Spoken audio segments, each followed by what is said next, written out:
Hey guys, welcome back. This is the Overwatch League live on youtube.com/Overwatch League. My name is George, joined by Hex once again. And Hex, we are in the knockout stage of the Melee, and we got Toronto facing up against Atlanta Reign.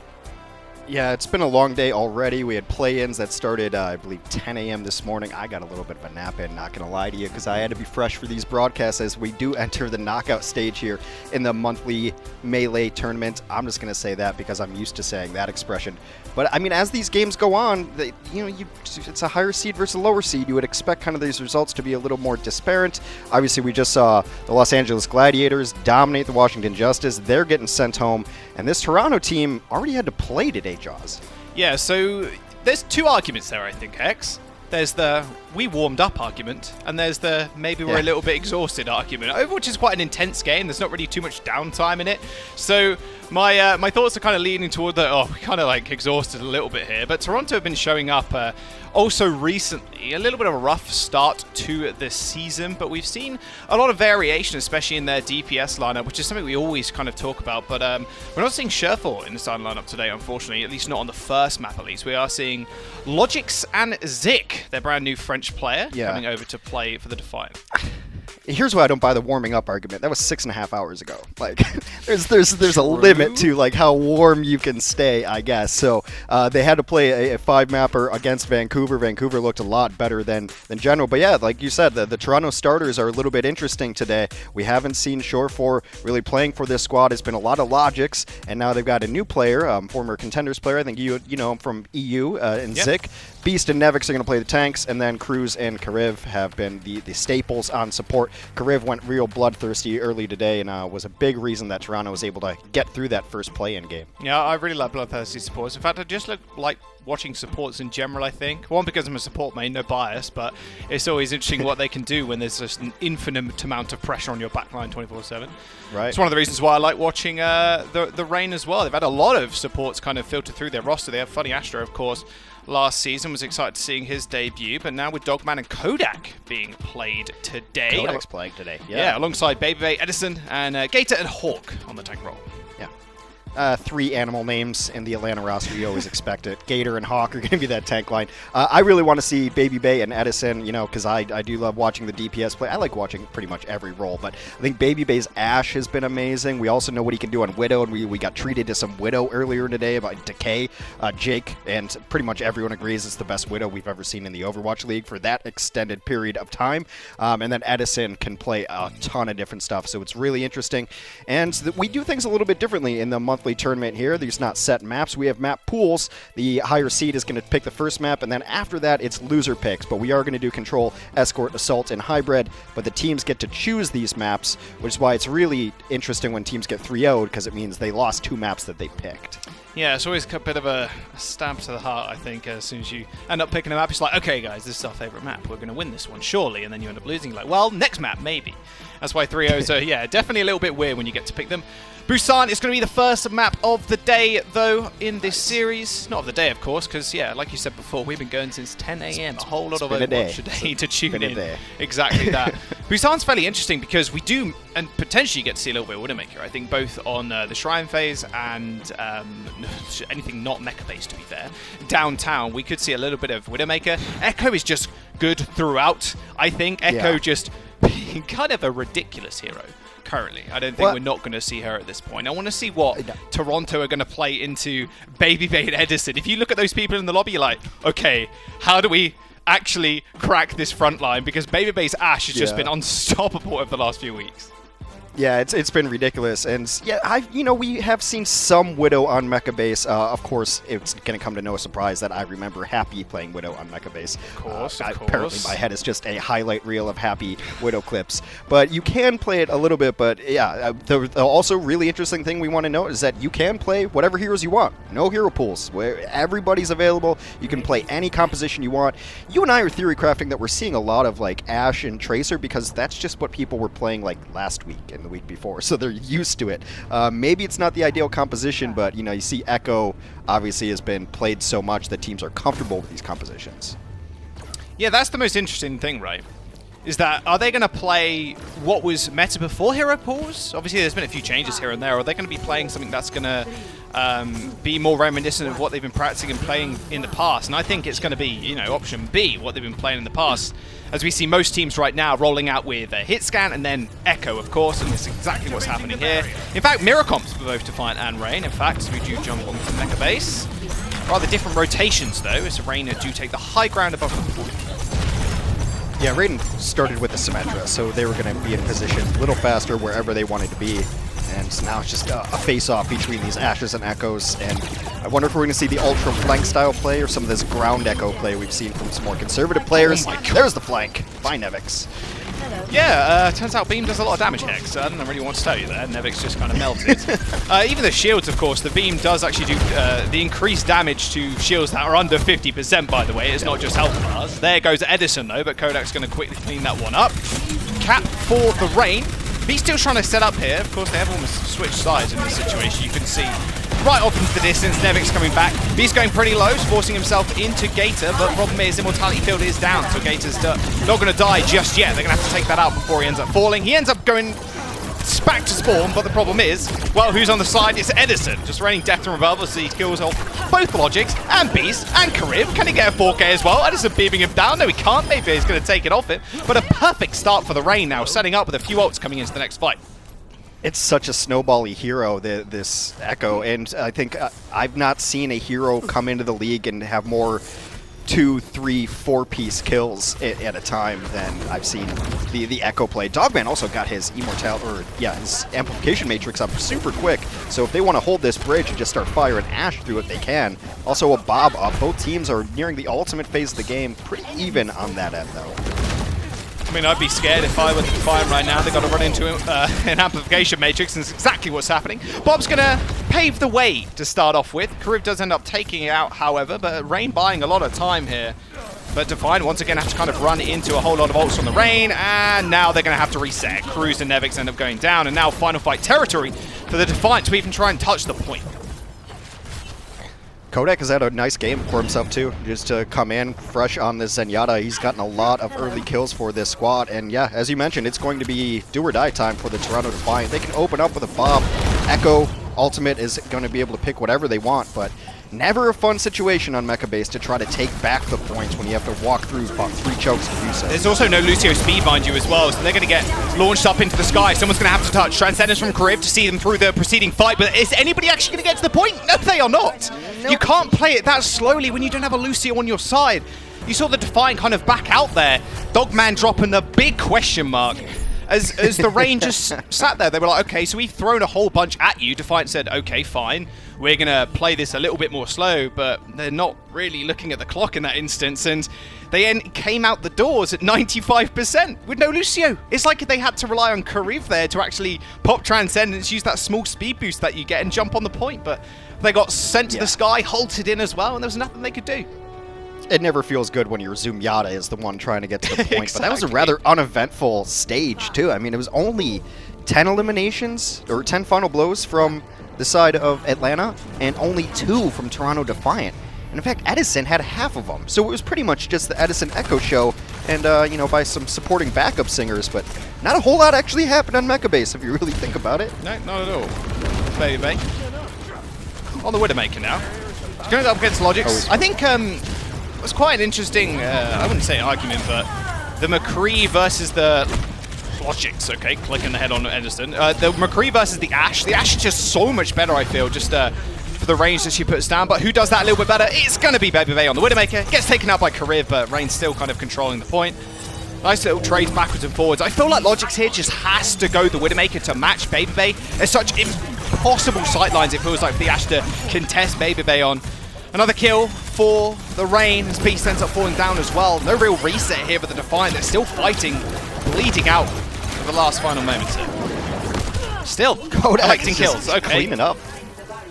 Yeah, it's really impressive to see him come back in and play this well on the Zenyatta, and Dogman has actually been playing a really nice BAP as well. But to your point about Widow versus Ashe, I mean, the Widow can force you to play 2 miles away, and then you're actually just getting damage fall off on the Ashe, and so the Widow just can play at much more effective range and angles. No one can hide from my Body shot bandit.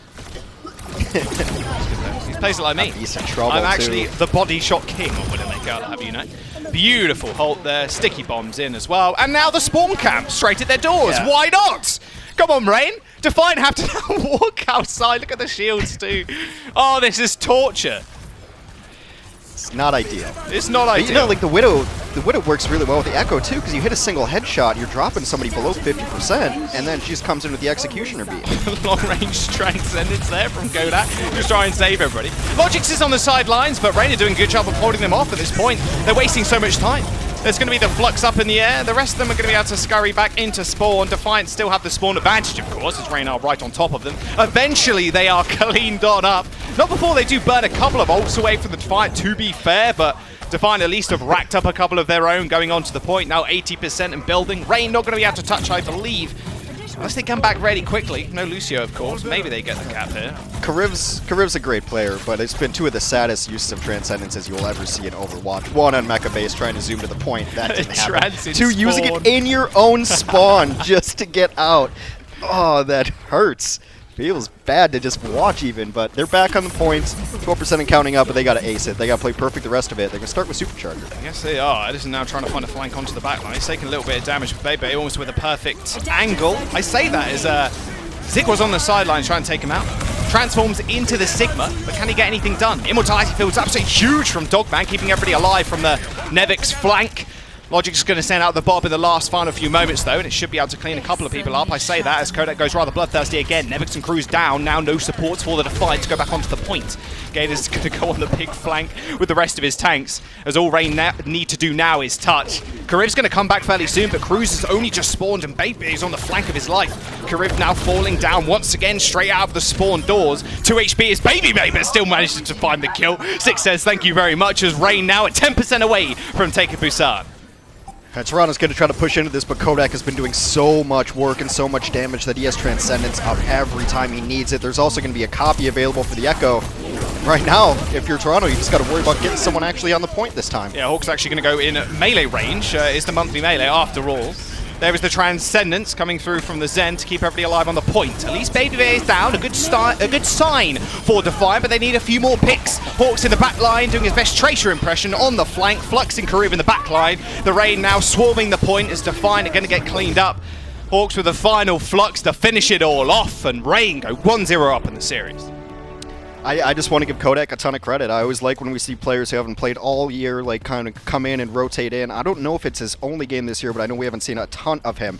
Kariv is going to get the play of the game, but it was 14 eliminations, 6 final blows, but he was getting ultimate, Kodak was, every 90 seconds. That was about 30 seconds faster than Kariv was, and Kariv had to use it to get out of spawn, had to use it to touch the point. So the Zenyatta play from Atlanta, very, very nice, and it's really nice that they can kind of flex out on the support line.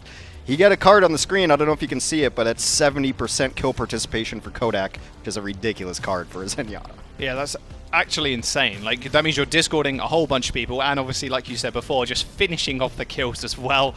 Rain have finished off the Defiant on Busan, but they can still come back. Defiant's chance now to choose a map. We're going to jump to a quick break as we find out what that is.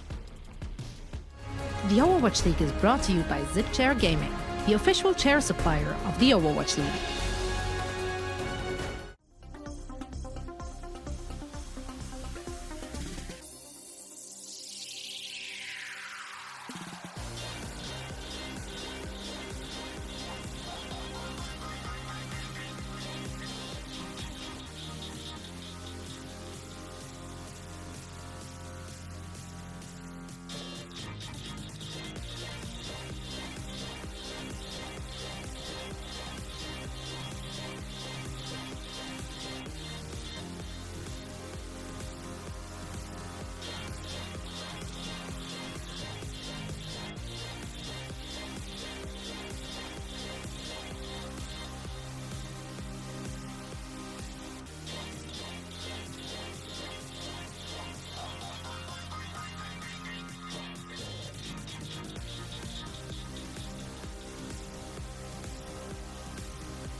Coca-Cola is the official refreshment of the Overwatch League.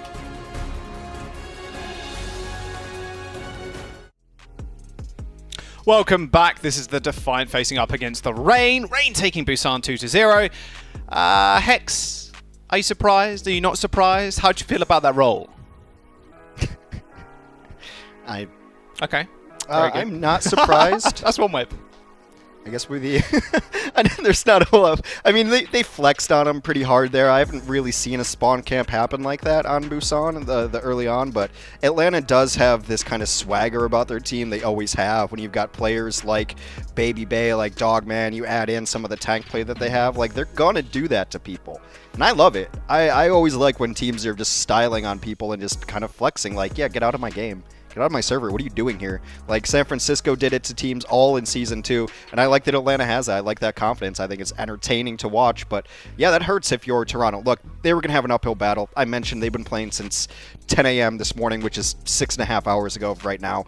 That means they were up beforehand, probably warming up and scrimming, and then they've had just a long day. They had to go to 5 maps against Vancouver. They were going to be up against it, against this Atlanta team, and they kind of just got beat up a little bit on Busan, but... the bright side is now they get to pick the map, and so I think we're gonna. I believe so. We have the map pick, I believe it's one of our favorite maps. I think a favorite of everybody, to be honest. Yes, it's because it's the best. Yeah, that's because everybody likes playing it, so you'll scrim it all day because like no one really complains about it. It's like, yeah, it's a good map. It's just I can't remember. Everybody likes this map in the entirety of the league. I just and I can't remember Overwatch, a point where people are like, yeah, Kings Row sucks, man.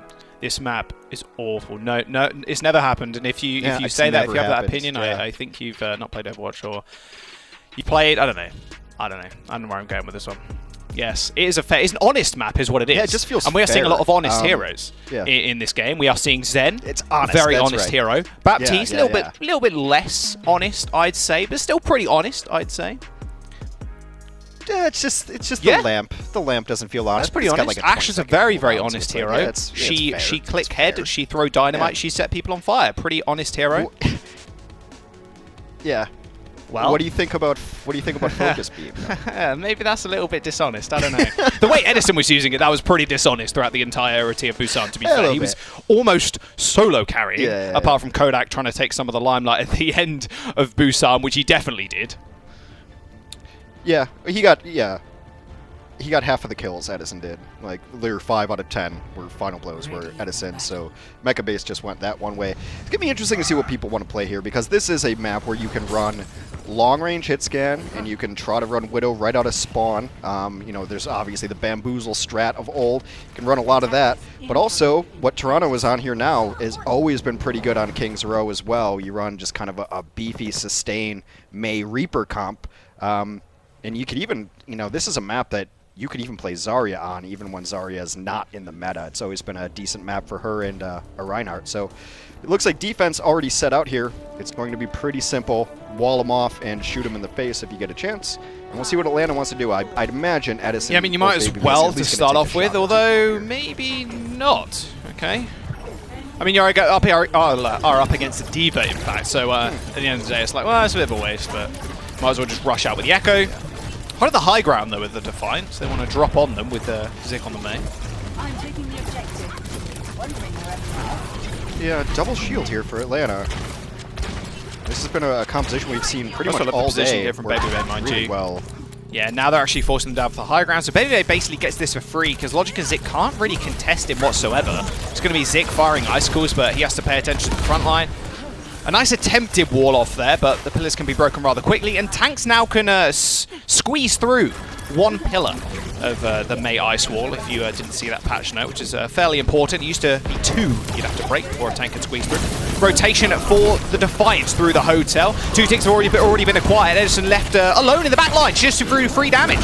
Zik is going to go down. That's the main really portion of the sustain and the control that Defiant really have in this team fight is now really just going to fall apart. Dogman and Gator go down though, however, as Logix kind of takes over the game. I eat my own words just a little bit. Reeve uses the Coalescence at the end of the fight to finish off Baby Bay and pick off Kodak. And the side note, I take that back. He actually finishes him off just in time with the help of Edison, but rather quick spawns though for the Rain, so they should be able to get back to the point just before the Defiant. Yeah, I mean, it is a little bit quicker for the offense to get back, so can be a war of attrition when you're trading out on King's Row first. You can just get your offense back there a little bit quicker.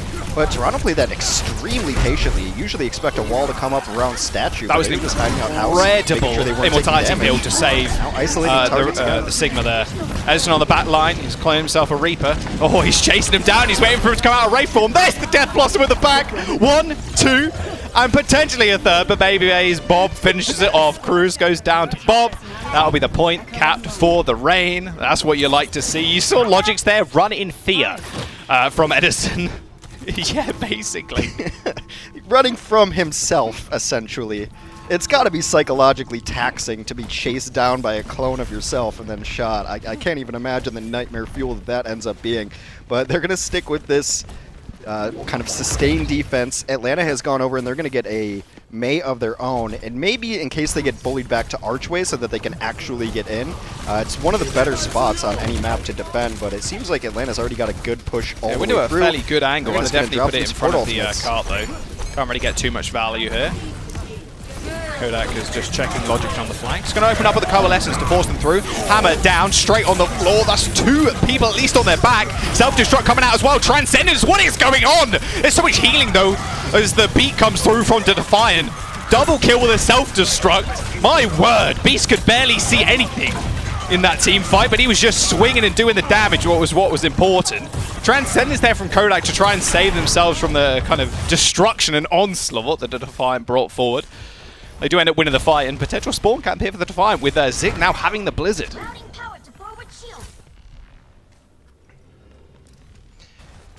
Yeah, I mean, it's actually really bad for Atlanta because they tried to use ultimates to live through that one. Self-destruct ends up being Look at this. Oh, he's not frozen. He's just outside the Blizzard range. He's now transported into the May. Can he get a Blizzard off? I don't think so. Edison gets taken out, but they do trade DPS for DPS, and now even more so. The May's falling left, right, and center. Zik did the damage though. The Blizzard was what they really needed. They can still potentially hold it here as Beast does have Shadow and Logics with the Beyblade. He is going to jump straight in, lifted up into the air as the Sigma tried to go for something rather cheeky. Hawk went for the flank, but ends up getting killed off by the Reaper ult at the end of it all. Still a lot of time burnt off here, the Defiant. This is not a bad look for them whatsoever. The cart was moving back all this time as well, so they actually gained way more than what it seemed as face value. Yeah, they will eventually crack that through, and that's just a matter of time because you're going to get those respawns and you're in the spawn where you have all the healing. What's interesting, though, is Atlanta is going to have a Blizzard ready for the next fight. Maybe they made that switch a while back, and it actually really helps them in spawn to try to split people up. I thought it was going to get through Archway. They ended up getting pushed all the way back. But this fight is probably going to take place very far forward around this second area, and if Toronto doesn't win this fight, that's going to be a early as well, Hex. Yeah, it's around the corner. They expect the Vancouver to just kind of run in and cruise the loop on Lucio. Shadow under the payload. There's 2-3 down on the floor. Immortality field thrown out by Dogman, though, keeping everybody alive. Edison now with the clone. Can he get the May here? I can imagine that's going to be the priority target.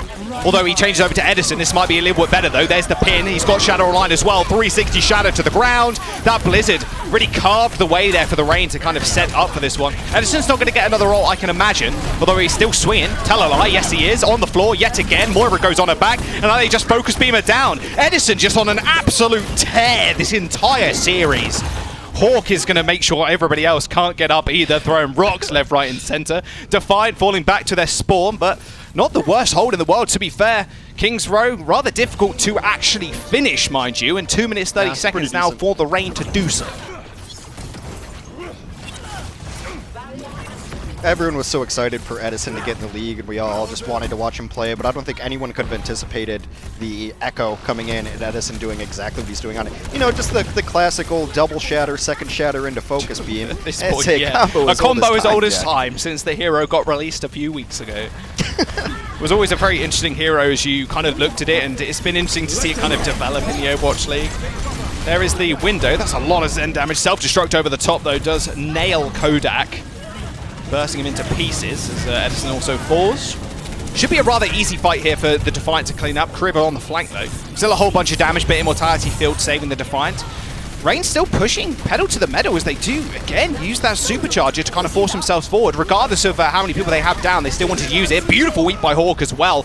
That's one major tool now down for the Defiant. They're going to be able to regroup as Six as Cruz opens up the window but can't get much done. Dogman finds 2 as the Immortality Field is going to save the Rain as they do push around the corner. And in fact, no one from the Defiant ended up touching. To be fair, even though I wasn't looking at the payload, because in my head I'm like, okay, they're just slowly creeping it up. Someone is contesting, but little did they know, they weren't at all. That was a slow bleed out from the Defiant there on what looked like a very winnable team fight after Edison died.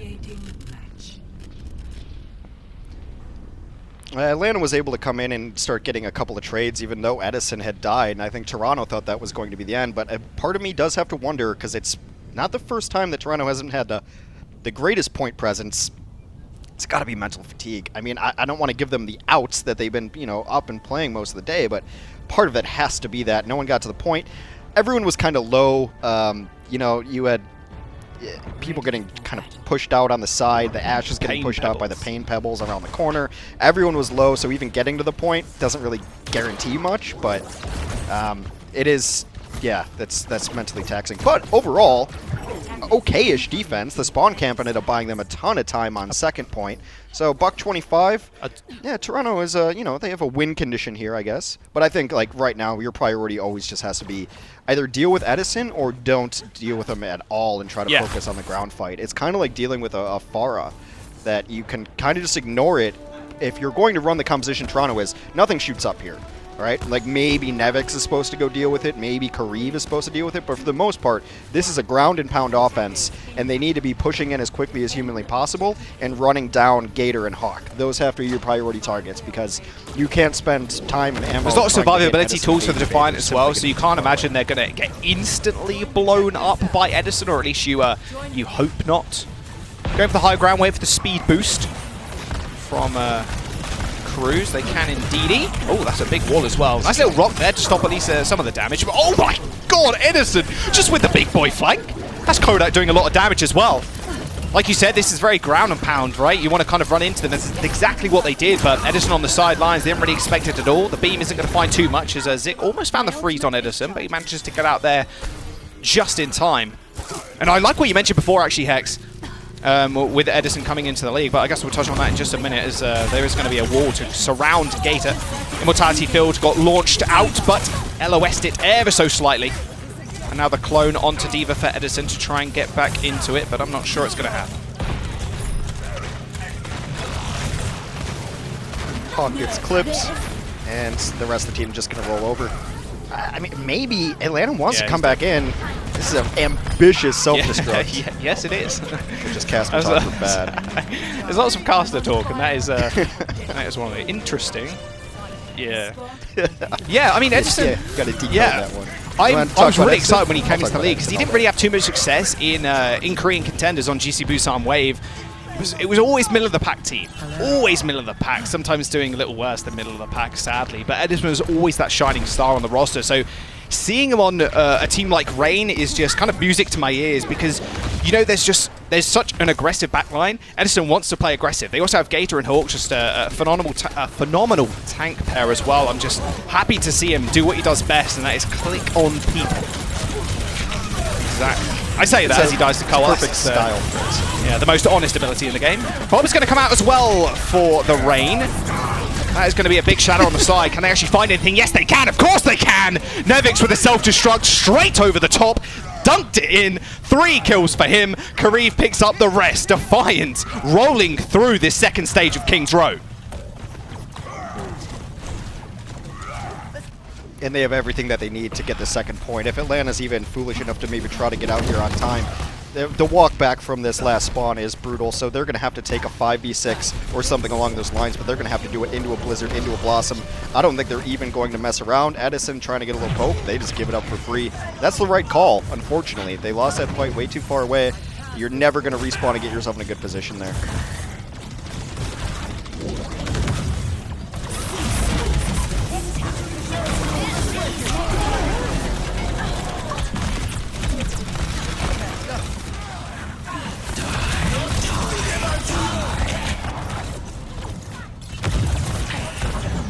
Adaptive circuits engaged. D.Va.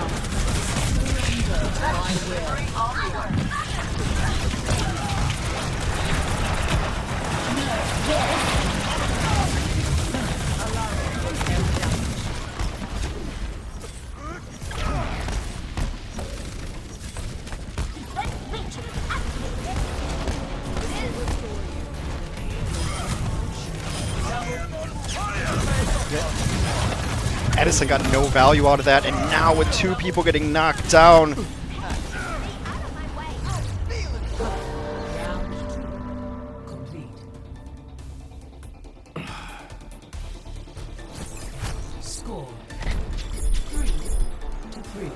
Yeah, you just needed signs of life. Just signs of life from this team is all you needed from Toronto Defiant. And I kind of thought about it today watching Toronto play Vancouver. When Vancouver started winning a couple fights, I'm like, this team really needed that.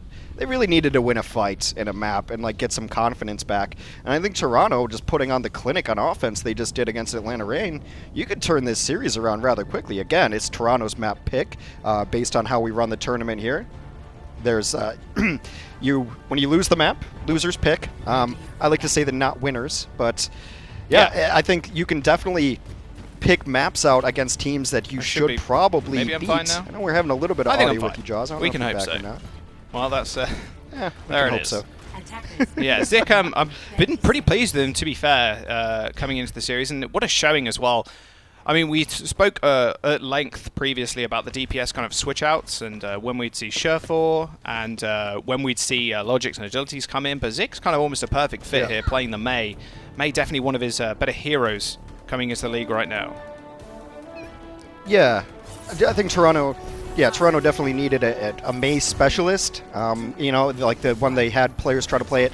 Surefor and Agilities weren't necessarily crushing on the May, and maybe they didn't like it, and maybe you want to have them develop resources working on different heroes. Like, let Agilities just go work on Echo instead of having to try to cycle into May. I mean, I can't think of heroes that play even more different than Echo and May do. So, Same was good again, doing so much work for the Rain. Beautiful starts as well. Beast and Zik are going to go down rather quickly. Just run and gun for the Rain as they do run over Defiant. Haven't got very much time to do so, and they made use of it, that is for sure. They're going to be able to cap first point rather quickly. Got to be scared though right now. Is Edison already here? Well, 66%. That will be building up for this next fight. I can imagine he's going to have that online, and the Defiant, because they didn't get much done in that engagement, means Kariv is going to be the only one ready to deal with him if he gets that Coalescence online. I mean, King's Row is one of those very strange maps where you end up seeing scores of 6 in overtime rather often. Once an offense gets going on Kings, it can just be a complete run over. But right now, Toronto's in a decent spot. Like, you really want to hold this archway on the defense because you've got that May and they don't. You want to let half of them in, cut them off, and then try to abuse them with logics up front. That's what this composition is designed to do. But Atlanta knows that. They're going to try to play around it. Well, the issue is the wall can't really do much until they place it forward just like this. It would have got cut off by the payload and they'd be able to jump over it, but Hawk is already dead. Melee for Nevix as he finished off Baby Bait as well. This corridor just so punishing, like you said, against a May composition. Nevix in the back line is going to get ejected from the mech as Dogman manages to take him out. Nevix playing rather aggressive, did pick himself up 2 kills, but going down here in a spawn advantage for the Rain as Edison still manages to get work done. They do manage to eventually break through. Zik, unfortunately, not building up to the Blizzard in time. A very good start to the round. Yeah. In my opinion, it's the best point in the game to hold that's not an actual point of the game. It's always been really brutal if a defense can get into the position there. Baby Bay, knowing that he doesn't need the wall to get through there anymore, and now that the map opens up a little bit, is going to go to the McCree instead. And this is very likely to try to stun out a Death Blossom, a Shatter, or even a May Blizzard animation. The Flash very can actually early just win you fights here. For the Rain. Ice blocked and Wraith walked for the Defiant, so no one actually ended up getting scored with that. Beat forward though, oh my word, look at Logics. He's going to set himself up for a perfect Death Blossom here, you can imagine. Hawk is going to go down, Zik as well. Zik did end up using the Blizzard Impact, maybe Eaton, I'm not entirely sure. But it doesn't matter because Logics is in the backline already, just dealing so much damage. Edison manages to take him out though, as he has changed over to the Lucio. Building up Beat so quickly, you can see he's already just got it online. He's going to be able to save the rest of his team now. The Beat's going to come out, self-destruct from Nevix. Doesn't find all too much when Dogman's now falling. That Beat fading away as Baby Bay smushed into the wall. The Defiant now holding onto this payload rather firmly. as they manage to stop the rain just before second point. Yeah, I agree with how Jake is looking at the game earlier. He's like, if there's going to be one hero to be finally added into Overwatch, I'm glad it was Echo, because it's just this all-encompassing, really strange jack-of-all-trades tool to use at the end. And, you know, I think the sound barrier there, pretty decent. Maybe it worked out. Although, part of me does wonder how many of these are accidental and intentional and just, you know, duplicates of opportunity, where there's only like a couple guys on the cart and you're like, well, I have to duplicate, so I guess I'll take Lucio. I think a lot of them, you can very see that they're calculated. Getting Rhines, I think, is always hugely important. Getting the Orisa, those are nuts. But some of them were just like, oh, you know, you can screw up a nano boost on somebody. I can't believe that you would hit every perfect duplicate here, but he did his best on it. Like the self-destruct, or excuse me, the sound barrier kept his team alive pretty nicely there. But it's such an interesting aspect to add to the game, this Echo hero, and mostly the duplicate ability is just... It adds so many different facets to the game that I think we're still trying to figure out. It also rewards some of the players that have the most knowledge of almost every single hero. That's why I think of people like Rascal Architect, who can play seemingly everything, being perfect for Echo. And I like we're seeing it here. We've got a duplicate Mercy earlier. I've seen that in solo queue a few times where they duplicate Mercy, they res somebody, and then they earn ult like super quick. It's kind of crazy, to be honest. And supports can, and their ults even can change the course of a fight just so rapidly as well, if you do manage to get them online. Yeah, so support and tank ultimates are usually the best ultimates in the game, but sometimes you can just go nuts on a Tracer, hit a Pulse Bomb, or do things you really need to get done. Defiant! Yeah. So this is not... Yeah, they're not... Hotel time. They're checking in and quickly checking out as well. Hotel time. Gonna have to run on to the point. The May Wolf Baby, but he gets almost instantly destroyed. Early ice block though for Zit. This could be bad news actually for the Defiant. They can't have their May playing rather aggressive. Immortality field down as well for the Rain. Rather equal trade there in terms of utility. Edison's chasing somebody. Oh, he spots him. Oh, the sticky bombs. Oh, Nevix ends up going down. This is bad news for the Defiant. They're going to have to reset. And Edison has got the duplicate as well. I mean, they can come back in here with Coalescence. It's one of the reasons that you're running more res, so that you definitely have ultimates before the other team on these offensive pushes. And Kariv has worked his way up to the Coalescence, and I think you fire and forget it, because you might have a second one before the other. So much terrain everywhere at this point. Edison's going to be able to earn Blizzard rather quickly now. Defiant, what are they going to really do about it? They've got and used cold already. Cruz potentially has beat, but you know, everybody's going to be able to skirt out just in time. Ice block, in fact, for Zik there to save himself. Edison was forced to already use that at that situation, as he was coming out of ult rather swiftly, but still created a little bit of self, a little bit of space for the team. Going to be a window as well for Dogman as they do end up running into it. That's a beautiful set of headshots onto Beast. Cruz is going to fall as well. That should be it. Defiant are going back to spawn. They have got ults, however. Can't count them out just yet. I think we've got a small audio issue with text as well, so I'm just going to be carrying for just a slight moment here. The Defiant, what do they have? They got Beat, they got Shadow, they got Blizzard as well. They just got to be careful, because when Kuruz really wants to use Beat, you're thinking, okay, Beat for Blizzard, but really you want a speed boost out of it. Ideally, you want to use the Beat here to counter Hawk's ult. And it's going to be kind of a cat and mouse game here with Cruz and the rest of the team. That is a beautiful start, though. Damage boosted headshot, insta-killing Kariv. Cruz is going to go down as well. And what looked like an incredible time bank for the Defiant is just slowly dwindling away. 1 minute and 45 seconds now remains in their bank. They didn't use anything, luckily enough, in that last engagement, so they still have the 4 ults online. Logix and Nevix don't have theirs, but it's not too much of a worry, to be honest. But they're still running into Rain with a whole set of ults online as well. So we're looking at Edison here, what he really wants to do with his duplicate. Potentially wanting to take this fight fairly early. D.Va is on the flank, but decides against it. Coalescence start off the fight. D.Va launching in that Blizzard. Doesn't really find all too much. Everybody was able to scooch out of it ever so slightly. Uh-oh, the anti-synergy. Edison tried to go for the charge there, but everybody lifted up high in the sky. Cruz already using the beat, and now everybody's so vulnerable to Edison's beam. The shadow on the ground, though, is going to be big. Everybody's on the floor. Logix with 3. That's what you want to see. Make that a 4th as Dogman goes down as well. The Defiant, finally, after 3 and a bit minutes, manages to crack Rain's defense.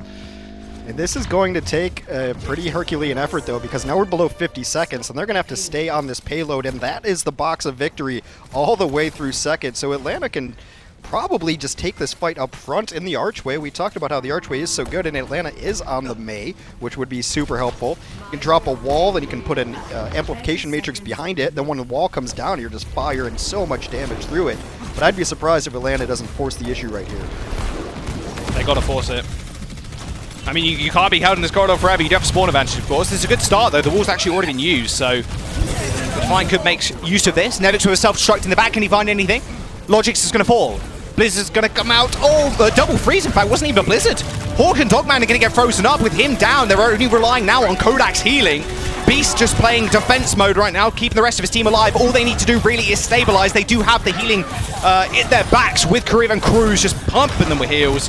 Gator and Kodak are going to fall. And now the Rain are on a knife's edge. They need to be able to come back into this fight and win it right here, because Defiant, they're going to claim not only a whole bunch of ground, but a whole bunch of space too, because they're going to be able to push up so far forward. And Zik has Blizzard, which is going to be the main tool they're going to use to split off the Rain. Rain are going to have to play split in this situation. If Hawk gets caught, I fear it's going to be over. Kodak potentially with the early rally as well to make sure they can live through the shatter from Beast. Although it was fairly hard to get shattered down as well because there were shields. There's the wall. Blizzard launched over the top as well. They finally managed to touch. Blizzard's going to be right on top of the payload though. Beast with the shadow under the payload. Does he manage to find anybody? He does find two. Beast's going to come through as well to save the Defiant for the time being. Cruz hitting 6 people, seeing them through. Self-destruct on the point though as Beast and Cruz end up going down. The Rain are coming back. The Coalescence to see them through maybe, but it's only 2 people left. Logix dies on the payload and Rain managed to clear them all off. The Blizzard to push the last remaining member of the Defiant, and Rain will go up in the series 2-0. We are still having troubles with Hex's audio, by the way, so it's just going to be me for the time being as well. Regardless, that was an absolute clutch beat, it looked like, from the Defiant at the end. The early Blizzard as well to make sure that Rain couldn't touch was kind of incredible, but it did allow Edison to kind of shapeshift. As soon as you use that, as soon as you use the ult into semi kills, it doesn't reset the freeze time, but you are. You do take a lot longer to freeze, right? So he goes in, changes character, becomes completely immune for a couple of seconds, so he was able to kind of stay alive. And then eventually the rest of their team was able to get in there just in time. They were like 1.20 m, I think, before they actually sorted out the engagement. It looks so close for the Defiant, and you can see what we talked about a little earlier on, the kind of almost mental toll maybe, and just the tiredness coming in. Overwatch is a very fast-paced game, and there's very little downtime during the matches as well. So yeah, we're gonna have to wait and see if the Toronto can come back. We're gonna jump to a quick break, guys. Do not go anywhere. We'll see you in a bit. The Overwatch League is brought to you by T-Mobile. Rank up with America's largest 5G network. Switch to T-Mobile today. And by State Farm. For auto, home, or renters insurance. Like a good neighbor, State Farm is there.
Welcome to our game break presented by Cheese It Grooves. I'm Zoe. Joining me again are Costa and Reinforce. And the Atlanta Reign are currently up 2-0. However, that second map got a lot closer than we would have expected given how everything went down on Control. So let's start at the beginning. Busan, Costa, what did you see there coming out of both of those teams? Just disrespect, honestly. At first. It felt like we, out of the gates, we were just spawn camping, going aggressive, which is actually what I love to see from the Atlanta Reign. It feels like they haven't really had that personality of just confidence and aggression that, you know, sort of gave them that strength in earlier seasons. So I love to see it. You love to see it. Yeah, I think Atlanta have had some rough luck in the recent history of their strength to schedule. Because, I mean, BabyBay has been playing against the likes of, like, KSP and Carpe, and he's... Yeah, exactly, yeah. So it's been rough, but then when BabyBay swapped over to the Widowmaker on Shrine, I mean, they just really let him go, and he could take those angles. Toronto didn't really adjust and play Wrecking Ball as Philadelphia has displayed in the past. When Atlanta went Widowmaker, that's when Fury swapped to Wrecking Ball. Toronto didn't make that adjustment, and they just kind of let BabyBay frag. So didn't see much adaptation, but then on King's Row, things looked a lot closer. Yeah, I mean, there was a big change in composition there. Is that something you expected based on the map, that they went from a bunker comp into a more brawly comp like that? Yeah, I think we saw in the first map they really struggled, you know, Toronto Defiant really struggled to match up with the bunker style, with the double main tanks and the Ashe. As Johnny was saying, BabyBay is just sort of taking control of this game.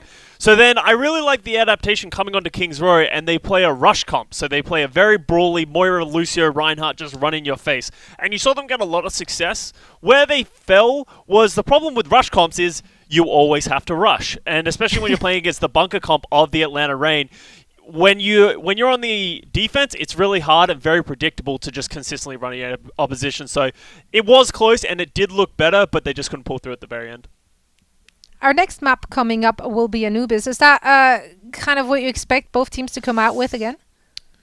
You know, it's a bit more like flavor of the month. We've seen some teams, even Toronto Defiant, they played some dive on Temple of Anubis, of course, earlier today. So you can sort of pick your poison and decide more effectively what you want to play. I think for point A defenses, you can play dive like Toronto displayed. I still think bunker is the superior composition. But then heading into point B, it's very close cornered. You can play some brawl composition, so preferably Toronto Defiant should play some more brawl style compositions on Temple of Anubis, specifically point B, in my opinion, because they looked a bit more solid on that on King's Row.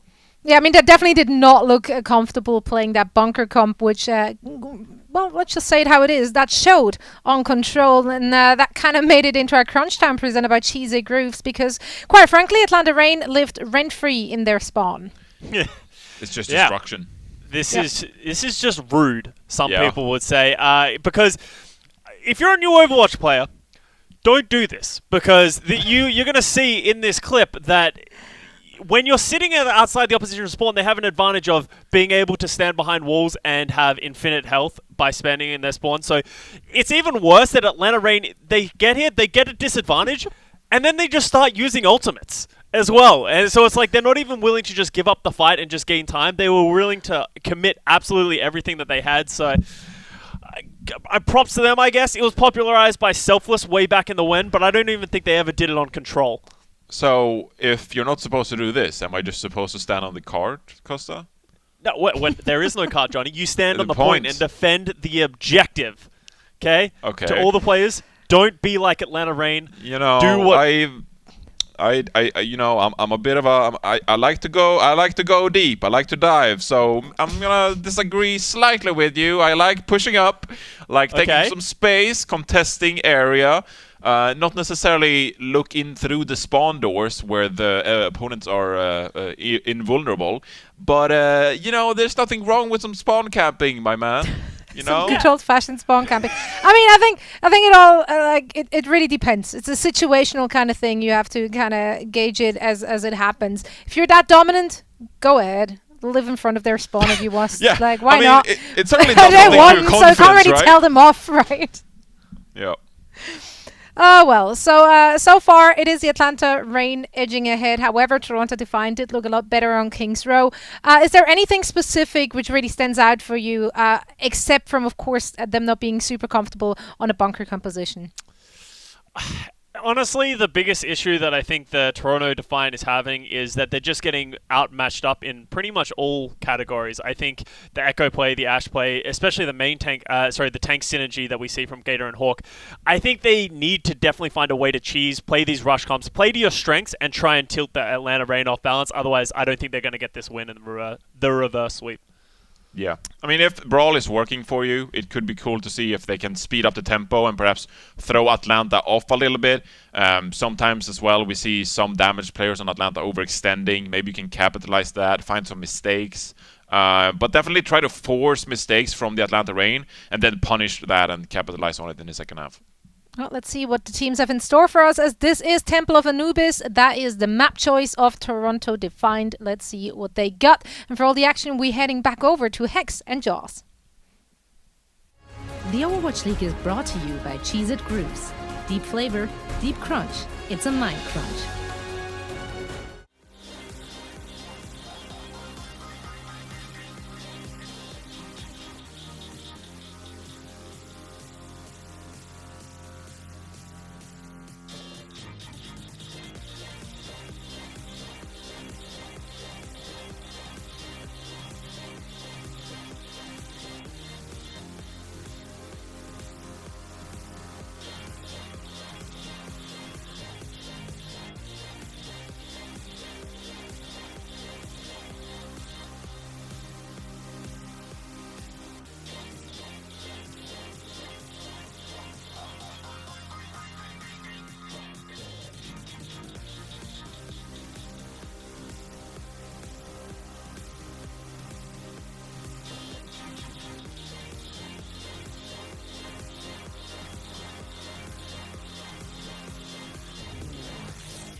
Coca-Cola is the official refreshment of the Overwatch League. So guys, welcome back. This is the Toronto Defiant facing up against the Atlanta Reign.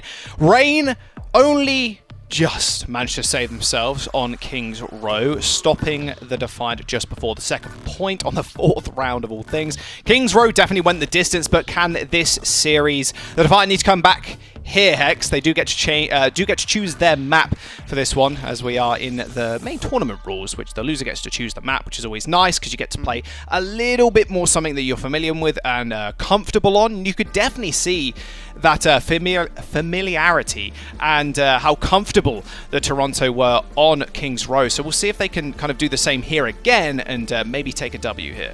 Yeah, it seemed like it suited their style. They wanted to run that kind of ground and pound with the May and the Reaper for the most part is what they ran. Works really well on King's Row when you can isolate. It's going to be interesting to see what they end up playing here because I think we are locked into Temple of Anubis. Feels like I play Temple of Anubis every time I hit the Q button, so it's a little fun to go back here and just be able to watch it. But I think they can want to run that same style.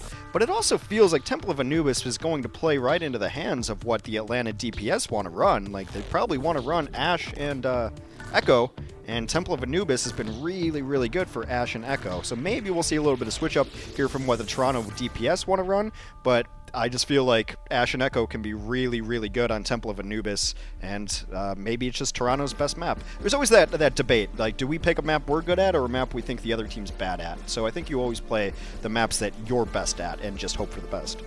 Yeah, I would say the same, to be honest. I mean, if the enemy team is like not comfortable on the map and you know they're not very good at it, but then you're like mediocre, I feel like it's way more of an even playing field. But if you're really good at a map and you know you're confident on it, you're going to play with more confidence, play more aggressive, and do maybe more outlandish things that can collect that dub. I mean, speaking about the comps, Ashe Echo, especially on defense, if Toronto want to play that ground and pound style where you run into them, you got to be slightly scared because Rain, if they take control of the high ground, are you just gonna let Baby Bay fire at you? Are you just gonna let Edison fire at you? Yeah. Probably not. And you'd have to win the team fight rather cleanly and decisively in order to actually roll first point. And remember, Hex, no hero pool, so they can pick whatever they want, but it's looking like Atlanta Reign sticking with the same kind of thing. They're very good with it thus far, and I'd be surprised if they changed off it.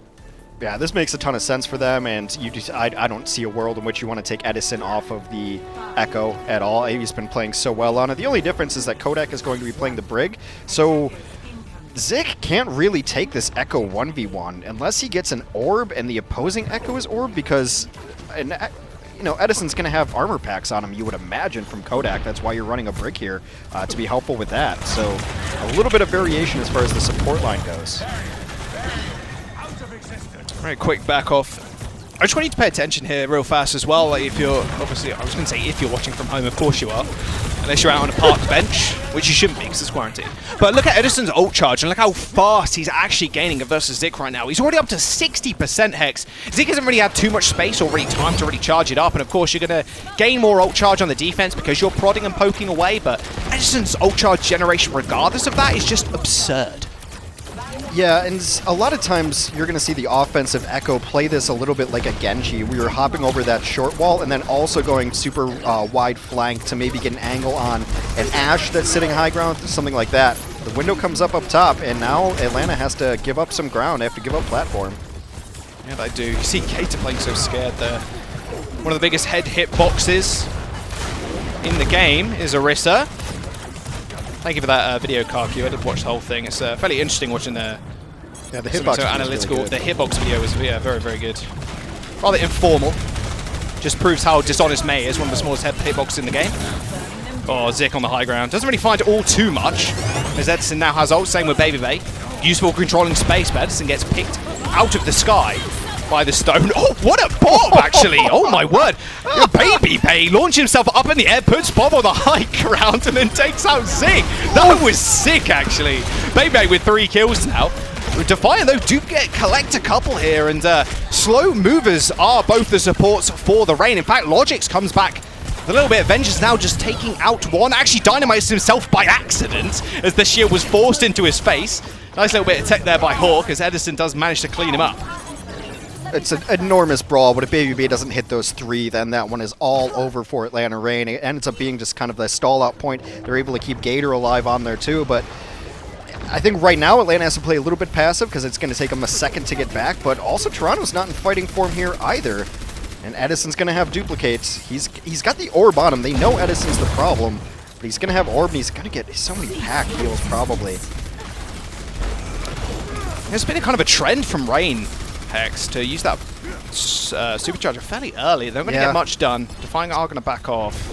It's been a zoning charger the last couple of maps here. Yeah. I mean, it is fairly easy to take out, to be fair. If you're, especially if someone like Zik who can launch the sticky bombs in. Yeah, sticky bombs are really good at taking out pets in the world. Yes. Well, that's what they're called. I didn't mean for it to come out like that. Please don't sticky bomb your pets at home. Okay. I'll keep that in mind, Hex. Don't worry. Zik now on the high ground, chasing down Baby Bay. That beam just carving it up. Baby ends up going down, playing a little bit too aggressive. Duplication now for Zik. Can use it on the Brig. We've been seeing that rather recently. Just so oppressive. Brigger in front line. There you go, jump straight over to it. It's going to earn the rally so quickly. The damage and the healing, of course, contributing towards that health pool. There you go. Instantly pops it. There will be the Echo going down for the Rain as well, so they lost a whole bunch of their damage. This looks like the defense collapsing for the Rain as Gator and Hawker are eventually taken out, but not bad of a whole, considering the Defiant, mind you, had control of, I'd say, 60 to 70% of the first point, like the area, and the Atlanta Range was still managing to hold on. 3 minutes in the time back now for the Defiant. Yeah, what Toronto has done really well is taking out Edison when he's in duplicate form. The last couple of times he has tried to duplicate and get an ult off, the focus fire has been so strong that he doesn't even get the ultimate ability off, and if you're not getting ultimate out of your duplicate, it's not a good ult. You're not getting the value that you need out of it, so he may force him to pick higher HP targets, but they melted down his Sigma when he tried to duplicate that, so it's been a really good job of focus fire from Toronto to limit the damage Edison can do. Kareem on the flanks then as well. He already managed to take out Kodak to start off a fight through the window. He manages to snipe out Edison as well. The Bob is now going to launch himself on the payload, so now, or the point even, so he's going to be protecting it. This should be an easy cap for the Defiant, yeah. And will look like a rather tough first point. They do manage to finish with time, which is almost a miracle, it feels like, for Anubis. One of the shortest spawn distances from the point in the game, or at least it feels that way. 2 minutes and 23 seconds, not too bad at all. It was the slow grind down, and it really does show you as well the power of something like a Bob, especially on these, when you want to go out and stall, because Bob auto-aims on people, of course. The pressure it can put out, especially if you don't have an Arna to sleep it or a Sombra to hack it, is just immense. It's one of the reasons that we saw a lot of teams running an offensive Torb onto last point of Anubis, is because it's the same kind of deal, that once you get a fight in your favor and you have the numbers, people coming out to stall are just getting wrecked by the turret, and they can't do anything about it. So Bob is a turret in robot form, and that's just one of the big benefits. And I don't know, I just like the Baby Bay play because I don't think a lot of people use Bob correctly in ranked games, where you need to be using him as a battering ram. And there's even an achievement for shooting people who he knocks up in the air, so definitely try to get those done. He's not just a turret. In fact, I think his knock-through potential on shields is actually a little underutilized here. We'll see what Atlanta wants to run on offense. I don't think they're going to go Widow Ashe. That would be some hubris there for him. Yeah, I don't think so. Yeah, again, just to snipe out the door, it's not too much of an issue. You can grapple onto the spaceship above you, and you can get a nice, if you're fast enough, you can shoot through the archways, but normally you want to go up onto the, see through the high ground. But it's almost just a waste of time. You're going against double shields. Like, yeah, absolutely. Yeah, we're going to have mirror matchups here. Surprise, surprise. Now I want to see how Zik compares to Edison in this engagement, because before Edison was just farming the Defiant. Immortality used fairly early to try and see them through first engagement. Now Baby Bay up on the high ground. Yeah, you want to rotate both your DPS through here. Baby Bay's obviously going to stay here. Maybe Edison flies over top left, tries to clear out that high ground, tries to clear out those platforms. That's a lot of damage. A lot of healing though coming through from Dogman. You can see. I can just permanently hear ringing in my ears, but that's the dynamites being thrown into that small room. Nice immortality field there around the corner, so it can't be destroyed, and pushing them out onto the high ground as well as that window. You're going to build the window rather quickly, so there's another tip for your solo queue games: use them early. Baptiste builds that so fast. Zik ends up going down. Yeah, they go after each other. Edison wins that one out, but they lost Baby Bay, so it's 5v5. It is indeed. But now Edison gets to build this ult almost for free. It feels like there's the beam in the back line as Kariv didn't really see Edison coming whatsoever. And now Edison's in the back. Sticky bombs galore as his ult is building up almost to 100. Beast is going to go down as well. Kodak falls. I mean, Kodak with a triple kill, sorry. Cruz falls. Kodak we haven't seen him play in a long time, Hex. But you know what? If there's a Zen meta, put Kodak in. This guy is an absolute beast. He's been kind of a nut today. Like, that is not his first 3-piece cleanup. And yeah, maybe it's less impressive because it's towards the end of a fight, but still, hitting the discords and starting to hit shots. A couple of these are headshot kills. Oh, this is it. That's one, that's two, then that boots the face. The perfect way to play Zen. Just push into the back line and just trust your shot sweat. That's why I'm not very good, so because I just die all the time. Hey, you're good start there for the rain. Some of the talent on Zen, I'll give you that. So, not much. Sigma being cloned here for Edison. Oh my goodness, that healing coming out from Kariv is just absolutely insane. The bob's going to come out. In fact, 2. Kodak does manage to take it out, but look at that double flux up in the air. Takes out Kariv as he came out of Transcendence. Bebe taking out Zik as well. Left basically free. Same with this bob. Like you mentioned before, Hex, he's doing so much damage. In fact, he was in those tiny rooms in the back line there, so no one could actually deal with him whatsoever. Edison carries the way to Baby Bay now dying off as 2 ticks have been acquired for the rain. Stall potential is here for the Defiant as Zik does transform into the Arista, but instantly getting melted. That Discord orb just doing so much work for the rain. Kodak finishes it off with a victory. Transcendence is 4 minutes is now in their time bank for this next attack. Wow, no one really good at defending the second point, although it can be quite rolly, especially as like we spoke about before. If you just gain some semblance of control, the bob just does so much work. Yeah, the Defiant had a couple of kills there on defense, and that gives you the notion that they probably could have defended that. It was a little odd to see Zik running away from the fight and not just trying to put in as much damage on the point, because then maybe you can get Hammond that comes in and hits a slam and tries to stall, but I think he was just trying to draw Edison away. Edison didn't take the bait necessarily, thought about going back there, but realized his damage up front is a little more important. So I think Zik just, I don't know, it's early on in his career, new with the Defiant, but it seems to lack confidence, because with a couple kills on defense, the Defiant probably could have stalled that one out at least a little bit longer. That's neither here nor there. 4 minutes for the Atlanta Reign, 2 minutes for the Toronto Defiant. And this elimination map, if Toronto can't pull it off, they're going home. And that's what's fairly exciting about this tournament format, Hex, is the elimination matches. It's really all or nothing, right?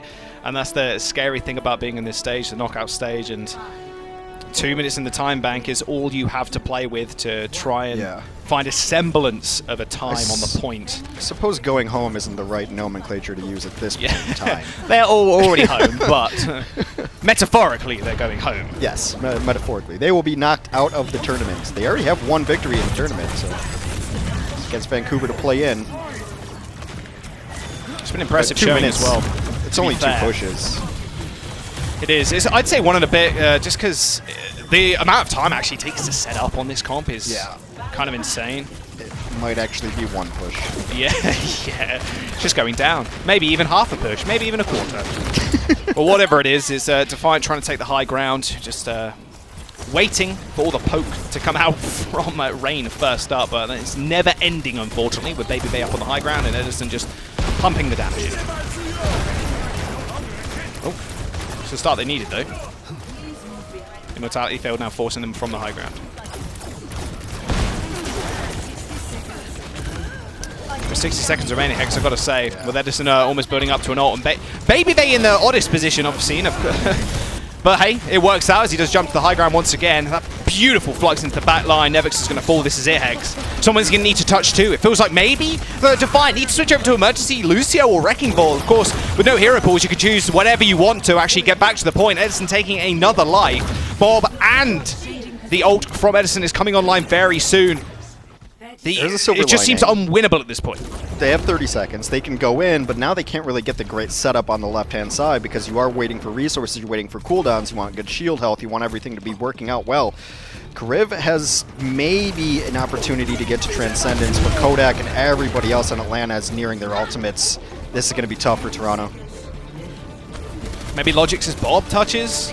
I mean, they haven't got much. They don't want to happen last time. Oh, no. Edison on the sideline. Spots Kariv. Kariv managed to get the health pack, though. The 1v1 of the Sentry. Zika's going to go down already, and they don't touch.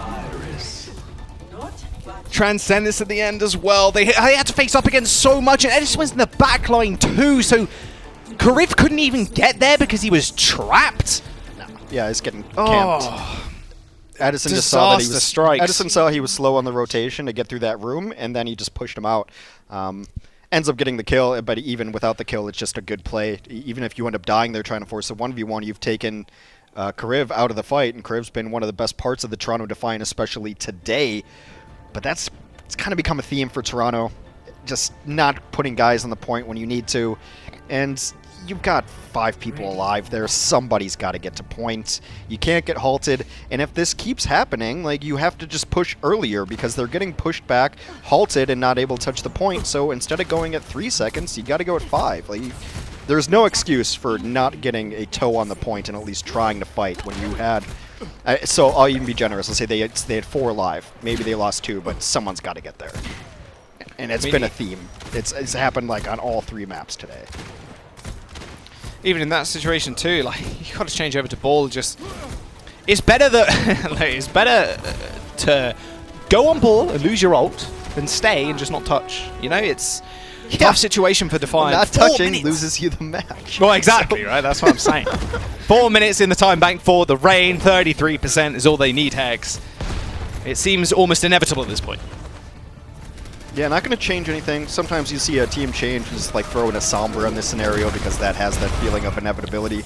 But I think teams are just so comfortable on this composition. They know exactly where they need to set up that there's no reason to throw a curveball in it right now.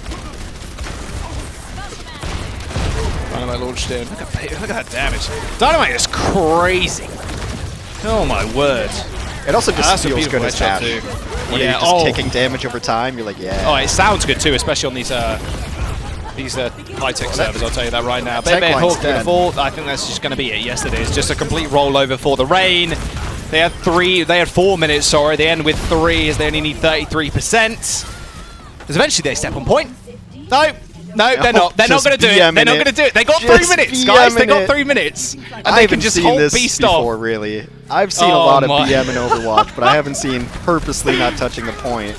Do you know who coordinate? If they lose now, if this is a draw, I'm going to scream. No, Nevix is going to get demeched. And that should just be them cleaning him off. There it is, yeah. Did you see Toronto just left a point after that? They're like, you know what? No, you guys do it. We're not hanging out for this. GG's. Oh, and Dogman, of course, is Dogman.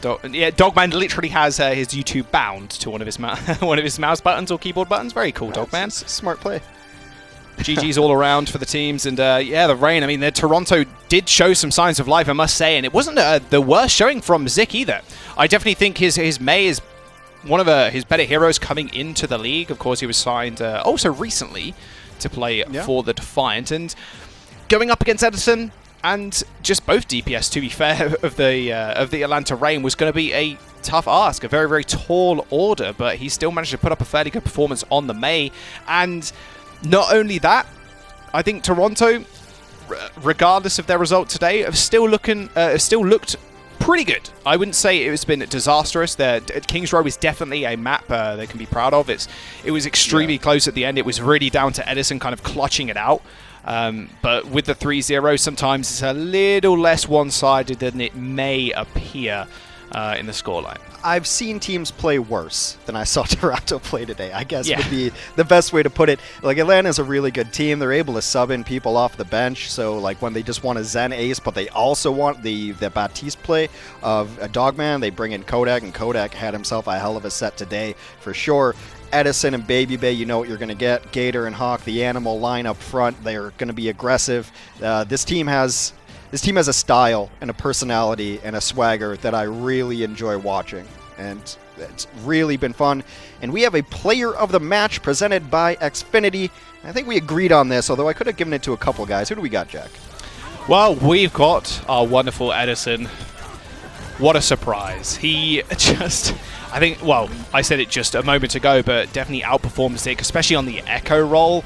His Echo has just been absolute fire. And I'm very excited, and I think a lot of people were, to see Edison come into the league and then turn of age, of course. And it has been just a wonder to actually watch him play. He didn't really have too much success when he was playing in Korean contenders on GC Busan Wave. He was a very much middle of the pack team, but he was always that bright spark. And I'm glad he's actually getting to show a lot of his skill and his just raw mechanical prowess on the big stage. Yeah, Edison, the light bulb player, his Echo was absolutely nuts. Kodak, I thought would have been my honorable mention to come in off like the bench, kind of like that, and not having played a great deal all year to come in and just crush on the Zenyatta role was really, really good. But it's an Echo world, and we're just living in it. And Edison was always taking the flanks. It felt like he was just an oppressive force, and he was forcing 1v1s and winning 1v1s. And just, I think that Echo is, obviously there's a lot of damage dealing, but just the game sense you have to have on the Echo. Like, pushing out Kariv on the Anubis play was like, that's just a big brain play. Even if he doesn't end up winning that 1v1, like, he's just playing really smart. And I think game sense has always been one of the great things about Overwatch, is that you don't have to be a mechanical god. It helps, but if you're just smart, you can probably play at a very high level. We're seeing that with some Echo play.